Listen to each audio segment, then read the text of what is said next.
A new analyst joins the team. Their first task is to reproduce a weekly report that leadership has been receiving for 2 years. They look for the logic. They find a spreadsheet with no notes, a query with no comments, and a process that lived entirely in the previous analyst's head. They cannot reproduce the report confidently. They are not sure if their version matches. Leadership gets a report, but nobody on the team can fully defend it. That situation is more common than most teams admit. And it is not a training problem or an onboarding problem. It is a documentation problem. When documentation is weak, teams compensate in ways that introduce risk. They rely on memory, which is not transferable and disappears when people leave. They rely on informal handoffs, which are inconsistent and hard to verify.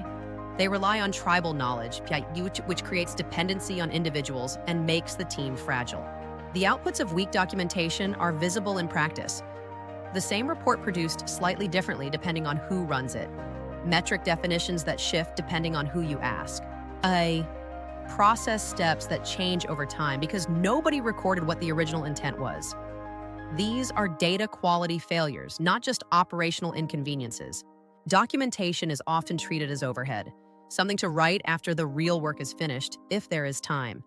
That framing is wrong. Documentation is part of what makes data reliable. If 2 analysts run the same report and produce different numbers because the logic was never written down, that is a consistency failure, a core data quality dimension. If a metric cannot be traced because the transformation was never documented, that is a lineage failure. If a process is inconsistent because steps were never standardized in writing, that is a process quality failure. Documentation is not the record of the work. It is part of what makes the work trustworthy. When documentation is strong, the benefits compound. Onboarding is faster because new team members can follow a clear process without requiring a senior analyst to walk them through it. Reporting is more consistent because the logic is written down and applied the same way every time. Audits and regulatory reviews are smoother because the process can be demonstrated. Issue resolution is faster because teams can trace where something broke rather than starting from scratch.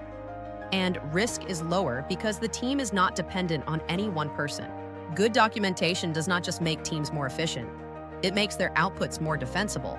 If your documentation is weak, start with your most important and most frequently used processes.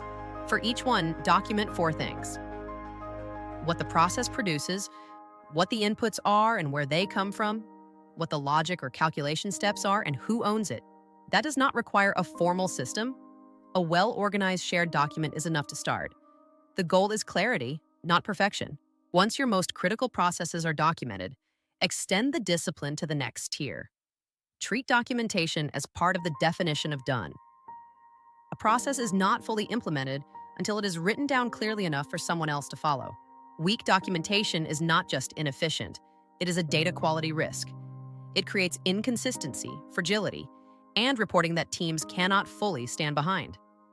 Strong documentation does the opposite. It creates consistency, transferability, and confidence.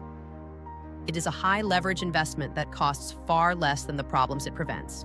Subscribe for more practical content on data quality, governance, and reporting. And in the comments, what is one process your team relies on that has never been fully documented?